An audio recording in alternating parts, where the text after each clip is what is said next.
আর কয়েক ঘন্টা পর সংসদ নির্বাচন এবং গণভোট শুরু হতে যাচ্ছে। প্রিয় দর্শক, এই মুহূর্তে আমি অবস্থান করছি মাদারীপুর সদর পাঁচখোলা ইউনিয়ন ৪ নং ওয়ার্ডে যেই ভোট কেন্দ্র রয়েছে এখানে। এখন বাজে রাত ১০টা ৩০ মিনিট। আপনারা ইতিমধ্যে বিকেলের আরও একটি সংবাদ দেখেছেন। এখন বাজে রাত ১০:৩০। এই মুহূর্তে কিন্তু আমি ভোট কেন্দ্রের যেই কার্যক্রম রয়েছে এখানে দাঁড়িয়ে আছি।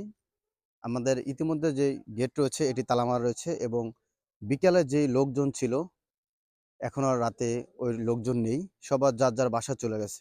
এখানে রয়েছে যারা দায়িত্বে রয়েছে এবং যেই আইন শৃঙ্খলা বাহিনী রয়েছে তারা সবাই অবস্থান করেছে এবং আমাদের যেই স্কুলের গেট রয়েছে যে কেন্দ্র, গেটের সামনে এবং ভিতরে সিসি ক্যামেরাও লাগানো আছে।